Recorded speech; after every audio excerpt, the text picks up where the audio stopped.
Ambassador Girl Scout in Rockland County, New York. Today I'm going to talk about the important things to know in an emergency situation and tips on how to prevent fires in your home. Unfortunately, fires can happen anywhere and at any time, so it's important to be prepared. Realize that any fire in your home is an emergency situation. Let's go over the proper steps to ensure our safety. Number 1, remove yourself from the situation. In an emergency, it is important to be aware of where the danger is located to remove yourself from your home. If you are in a room, check the door with the back of your hand, starting from the bottom of the door to the handle. If it feels hot, you will need to find an alternate exit. If there is no other way out, wait for the firefighters to come in and rescue you. Number 2, call 911. The operator will ask you your location and who you are with. It is important to stay calm, especially because it will take a few minutes for the first responders to arrive. Number 3, find a safe zone. Talk to your family about a pre-planned escape route to ensure that everyone gets out as quickly as possible. For example, this could be near your mailbox or a neighbor's house. Number 4, don't stop, just go. I created this short phrase as a reminder to never stop for personal items in an emergency.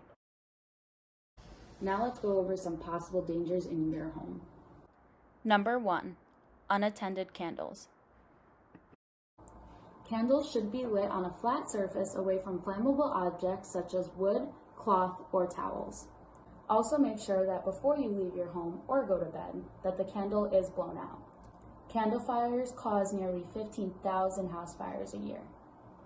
Number 2, overused extension cords.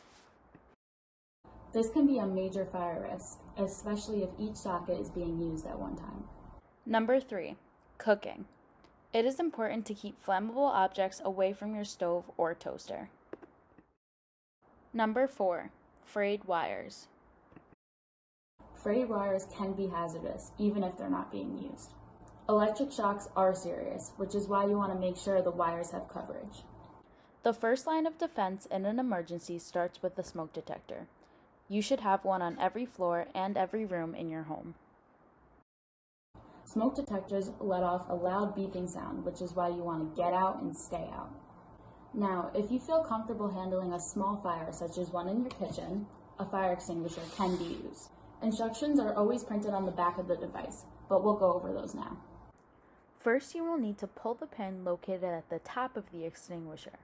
Secondly, aim at the base of the fire and squeeze the lever while sweeping in a side-to-side motion.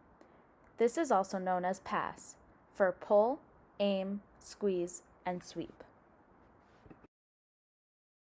Now let's go back and review what we've learned about fire prevention and safety. Fires can happen at anywhere and at any time, so it's important to be prepared. In case of an emergency, remember that the steps to take would be to remove yourself from the situation, call 911, and then find your designated safe zone. When exiting your home, don't stop, just go. Secondly, we learned about 4 major fire hazards, which are leaving unattended candles, overly using extension cords, cooking near flammable objects, and using frayed wires. Lastly, we learned that smoke detectors are necessary to have in your home to prevent any serious situations. I hope you learned something about fire prevention, and remember to stay safe.